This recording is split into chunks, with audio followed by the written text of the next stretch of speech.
안녕하세요. 방송작가 전진실입니다. 반갑습니다. 저는 93년부터 방송작가를 시작해서 그동안 TV와 라디오에서 방송작가로 활동하고 있습니다. 15년 정도는 TV를 했고 15년 정도는 라디오를 하고 있고 너무 세월이 많이 흘렀죠. 현재는 SBS 라디오에서 황제파워라는 프로그램을 맡고 있습니다. 황재성 씨가 진행하는 라디오인데요. 학생들 청취자도 무척 많으니까 다들 한번 들어봐 주셨으면 감사하겠습니다. 제가 오늘 촬영을 위해서 경기도 교육청의 학생들이 직접 만든 여러 가지 프로그램을 유튜브에서 한번 찾아보고 왔는데요. 솔직히 좀 놀랐습니다. 학생다운 재미있고 유익한 콘텐츠가 많아서 보는 내내 즐거웠거든요. 앞으로 이제 직접 제작에 참여하게 될 학생들이 어떤 식으로 또 대본을 써야 되는지 또 실무에 도움을 드리기 위해서 제가 오늘 카메라 앞에 섰습니다. 지금은 사실은 방송작가라는 일이 많은 분들한테 익숙하지만 그래도 아직도 잘 모르는 분들이 많으시죠? 방송작가가 무슨 일을 하느냐 질문을 하면 제가 대부분 말씀드릴 때 TV에 나와서 사람들이 안녕하세요부터 안녕히 계세요까지 그 모든 글을 하는 말들을 다 써주는 직업이라고 말을 합니다. 그럼 다들 또 놀라세요. 그러면 애드립 같은 건 없나요? 라고 물어보는데 물론 있죠. 저희들이 기본 틀을 만들어 드리면 그 사이사이를 적당한 살로 채워주시는 분들이 바로 여러분들이 많이 아시는 연예인분도 있고 일반 셀럽 출연자들도 있고 일반인 출연자분들도 계십니다. 그런 분들이 이제 그런 걸 또 잘 하시기 때문에 저희가 꾸준히 모시고 하는 거겠죠. 방송작가는 기본적으로 프로그램을 기획하고 프로그램 촬영의 기본이 되는 글을 쓰는 사람이라고 할 수 있습니다. 많은 분들이 기획도 하는가에 대해서 궁금해 하시는데 기획은 사실은 프로그램에 참여하는 거의 모든 스태프들이 같이 참여하는 작업이라고 생각하시면 됩니다. 제 생각에 학생 프로그램의 경우에는 특히나 역할이 이렇게 많이 구분되어 있지 않기 때문에 PD와 작가, 리포터 또는 MC, 촬영 및 편집을 담당하는 사람이 많이 세분화되지 않을 수도 있다고 생각이 들어요. 그렇기 때문에 어떤 경우에 따라서는 PD님이 직접 현장에서 대본을 쓸 수도 있고 리포터나 아나운서가 현장에 나가서 직접 대본을 수정하거나 하는 경우도 생길 수 있을 것 같아요. 그래서 내가 이 학생 방송에서 맡은 역할이 작가가 아니더라도 언제든 대본을 또 직접 쓰거나 수정할 수 있어야 될 것 같은 생각이 들거든요. 그래서 오늘 이 영상을 관심을 갖고 봐주신다면 방송 전반적인 제작에 관해서 어떤 역할을 내가 해야 될지 그리고 그 역할을 잘하기 위해서는 어떤 것들을 준비해야 될지 아마 잘 아실 수 있을 겁니다. 아이템 선정 얘기부터 한번 해볼까요? 기획을 하거나 아이템을 선정하기 위해서는 먼저 회의를 해야겠죠. 이건 이제 혼자 결정하기보다 전체 제작진들이 모여서 회의를 통해 결정하는 경우가 많을 거예요. 현재 학생들이 제작하는 프로그램을 보니까 정말 아이디어가 대단하다라는 생각을 했는데요. 사실은 오늘 이곳에 와보고 스튜디오 환경이 너무 훌륭해서 내가 마음을 먹으면 어떤 것이든 만들 수 있겠구나라는 생각도 했어요. 사실은 언뜻 떠오르는 것만 생각해봐도 부모님과 학생 간의 끝장 토론도 할 수 있겠고 경기도 교육청 내에 각각 중학교, 고등학교의 전교 1등을 찾아가서 어떻게 해야지 공부를 잘할 수 있는지 이런 비결을 알아보는 그런 프로그램도 있을 수 있겠죠. 선생님과 함께하는 토론도 있을 수 있겠고요. 그 다음에 학생들이 재연하는 각각 학교에서 생겼던 다양한 에피소드를 소개하는 그런 재연 프로그램도 만들 수 있을 것 같아요. 각각의 이제 프로그램들의 다음 회차에 어떤 아이템을 다룰지 이런 걸 또 아이템 회의라고 하죠. 어떤 프로그램을 새롭게 런칭할지를 결정했으면 그 다음에는 어떤 아이템들을 갖고 이 프로그램을 이어갈지를 회의를 해야 합니다. 회의에 참여할 때는 막연히 내가 아이디어 안 내면 누군가 내겠지, 어떻게든 결정되겠지 이런 생각으로 참여하기보다는 사전 조사를 통해서 몇 가지 이야기할 수 있는 아이템을 뽑아가는 게 굉장히 중요합니다. 요즘 경기도에서 화제가 되고 있는 이슈들은 어떤 것인지, 학생들이 관심을 가지고 좋아할 만한 아이템은 어떤 것인지, 학생들이 만나보고 싶어하는 사람들은 누구인지 뉴스, 신문, 인터넷 검색 또는 친구들에게 직접 물어봐서 아이템이 될 만한 것들을 조사해서 회의에 참석하면 회의가 보다 원활하게 진행이 되겠죠. 회의에서 또 중요한 포인트가 하나 있습니다. 저희들끼리 할 때 누군가의 의견을 그건 아닌 것 같아 말할 때는 단순히 그 의견은 아닌 것 같아 얘기하다기보다는 대안을 갖고 그 의견을 그것보다는 이게 더 어떨까라는 식으로 말하는 게 회의를 좀 더 원활하게 진행할 수 있고 회의도 조금 더 빨리 진행할 수 있고 서로의 마음에 상처를 남기지 않는 그런 좋은 회의 방법인 것 같아요. 그래서 그게 뭐야, 그거 말고 다른 거 없어? 이런 식의 말투보다는 기왕이면 그것도 좋은데 이런 걸 하나 해보면 더 어떨까? 이런 식으로 아이디어를 보태는 그런 식의 회의 방식이 어울릴 것 같아요. 회의를 통해서 아이템이 선정되고 나면 사전 취재를 해야 합니다. 사전 답사 또는 사전 취재라고 우리가 흔히 얘기하는데요. 책상 앞에 앉아서 인터넷만 뒤져서는 사실 좋은 글을 쓰기가 어렵습니다. 촬영할 장소를 미리 찾아가고 내가 만날 사람이 누구인지를 미리 만나보는 사전 답사와 사전 취재가 꼭 필요합니다. 사전 답사는 보통 작가, PD, 촬영팀이 함께 가게 되는데요. 사전 답사를 가서는 현장 상황을 살펴보고 어떤 장소에 카메라를 놓고 찍으면 좋을지 결정하고 그곳의 상황을 사진이나 영상으로 담아둬야 합니다. 그렇게 해야지 다음번에 회의할 때 잘 기억도 날 수 있고 혹시나 현장에 가지 못한 사람에게도 참고 자료가 될 수 있습니다. 또 인터뷰를 해야 할 사람이 있으면 미리 전화를 하거나 직접 만나서 대본에 담을 내용을 미리 질문하고 답을 들어두는 과정이 필요합니다. 이런 걸 사전 인터뷰라고 하는데요. 직접 만나보면 내가 사전 조사했던 내용과 다른 대답을 할 수도 있고 내가 생각하기에는 이런 분인 줄 알았는데 이런 대답을 하시네 하고 이야기가 다른 방향으로 흘러갈 수도 있습니다. 사전 인터뷰를 할 때는 녹음을 하거나 대답을 받아 적는 방식으로 기록을 해두어야 다음에 기억할 수 있고 대본을 쓸 때 참고할 수 있습니다. 이때 인터뷰하실 분이 말씀을 어느 정도 유창하게 하시는지 또 정해진 질문 외에는 바로바로 대답하는 걸 굉장히 어려워하시는지 발음이 부정확하거나 말을 더듬거나 하지는 않으시는지도 자세히 관찰해야 합니다. 그래서 이분들의 말투나 이분들의 말 습관을 참고해서 대본을 쓰는 것이 중요합니다. 특히나 내가 잘 모르는 분야에 대해서 대본을 써야 한다면 인터넷 검색이나 도서관 자료 등을 통해 자료 조사를 면밀히 해야 합니다. 사실은 요즘은 잘못된 정보나 잘못된 통계 같은 것들이 많이 있어서 실수하기가 쉽습니다. 그래서 적어도 복수로 검색을 해서 신뢰할 수 있을 만한 정보인지를 확인하는 것이 무척 중요하고요. 숫자가 들어있는 연구 결과, 설문 결과, 역사적 사실 등과 같이 확실히 고증이 필요한 경우는 유튜브나 개인 블로그 같이 검증되지 않은 개인이 쓴 내용을 참고하지는 말고 일간 신문사의 뉴스나 공중파 방송국의 뉴스 같은 또는 백과사전 같이 확실히 검증된 자료들을 여러 개 크로스 체크하는 것이 필요합니다. 자, 이제 드디어 작가가 큰일을 해야 될 시간이 왔습니다. 드라마나 꽁트 같은 경우는 씬별로 나눠서 대사와 지문, 씬의 상황들을 적는 희곡 형식의 대본, 다들 교과서에서 배우셨죠. 그런 형식을 대부분 따르기 때문에 전체적인 틀이 굉장히 비슷합니다. 하지만 우리가 실제적으로 많이 촬영하게 되는 일반 구성물의 경우는 이런 희곡 형식의 대본보다는 현장에서 촬영하기에 적합한 촬영 구성안, 흔히들 방송에서는 줄여서 촬구라고 부르는 대본을 씁니다. 촬구는 현장에서 필요한 모든 정보를 일목요연하게 보기 쉽게 쓰는 데 주안점을 둡니다. 메뉴에는 어떤 촬영 대본인지 제목을 쓰고 일단 촬영 일자와 장소, 주차를 어디서 할지, 누구를 몇 시에 만나야 되는지, 누구를 어떻게 픽업해야 되는지 이런 세부 사항들도 모두 정보를 적는 것이 좋습니다.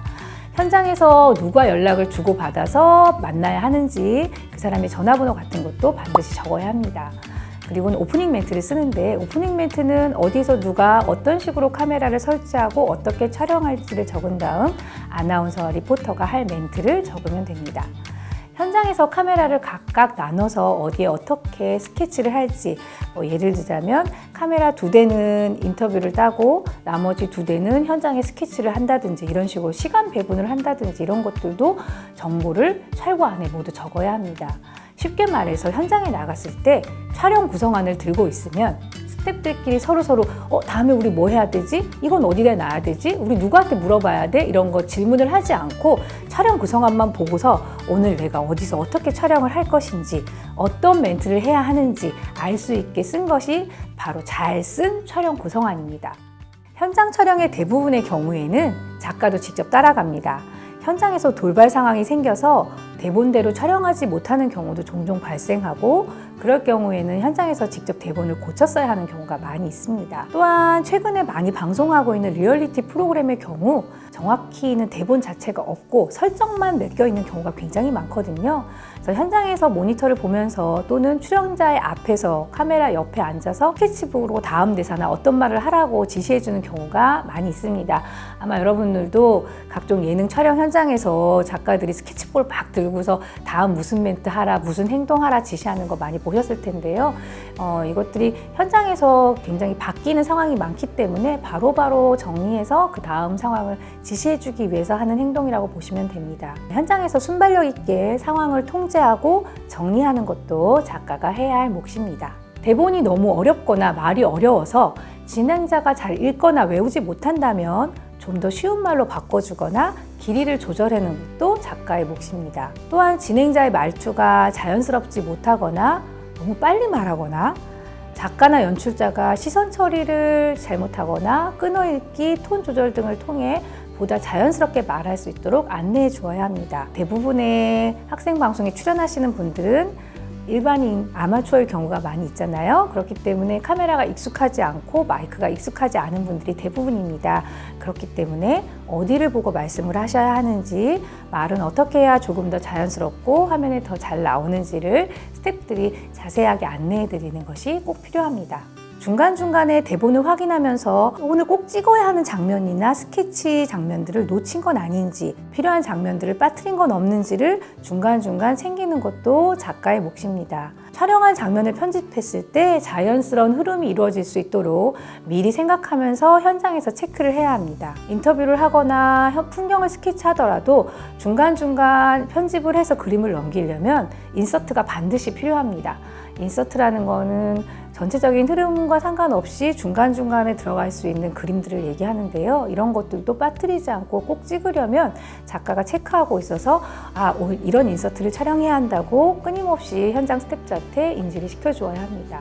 혹시나 현장에서 인터뷰할 사람을 섭외를 하게 된 경우 인터뷰하신 분의 인적사항을 받아두는 것도 필요합니다. 인적사항을 받아두지 않으면 나중에 이분을 영상을 쓰고 싶은데 이분을 소개하는 자막을 넣을 수가 없기 때문에 나중에 혹시 출연료를 보내드린다거나 자막으로 이름이나 직업 등을 소개할 때 인적사항이 꼭 필요합니다. 그래서 따로 받아두거나 아니면 카메라 앞에 섰을 때 그분이 자기소개를 촬영해두는 것이 필요합니다. 편집 구성안의 촬영을 마치면 이제 편집에 들어가야 됩니다. 기본적으로 편집은 편집자 또는 PD의 몫입니다. 대본을 이해하고 전체적인 촬영을 담당해서 프로그램이 어떤 식으로 어떻게 구성돼야 할지 잘 알고 있다면 그 방향에 맞춰 편집을 하면 됩니다. 우리가 처음에 대본을 쓸 때는 풍경부터 시작했으면 좋겠다 생각했지만 현장에 가봤더니 인터뷰하신 분들이 인터뷰를 너무 재밌게 했다.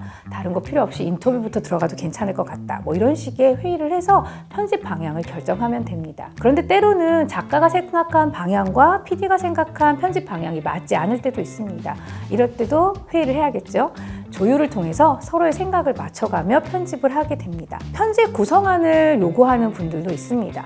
편집 구성안이라는 건 뭐냐면은 찍어온 그림들을 모두 프리뷰를 한 다음에 내 생각에는 이런 그림들이 앞에 붙고 중간에 이런 게 붙고 이런 식으로 편집을 하면 좋겠다 하는 편집의 구성을 대본으로 적은 것을 편집 구성안이라고 합니다. 이런 경우는 대개 촬영이 여러 번 있거나 촬영 회차가 여러 번 있거나 촬영 분량이 굉장히 많아서 편집을 해야 할 편집 담당자가 모든 촬영분을 보지 못했거나 내용이 너무 방대해서 어떻게 편집을 해야 할지 감을 잡지 못하는 경우에 보통 편집 구성안을 쓰기도 합니다. 이럴 때는 촬영한 그림을 모두 보는 작업, 흔히들 우리가 프리뷰 작업이라고 하는데요. 이거를 먼저 한 다음에 프리뷰 노트를 작성하게 됩니다. 프리뷰 노트는 촬영분 속에 들어있는 모든 그림을 텍스트화한다고 생각하시면 될 것 같아요.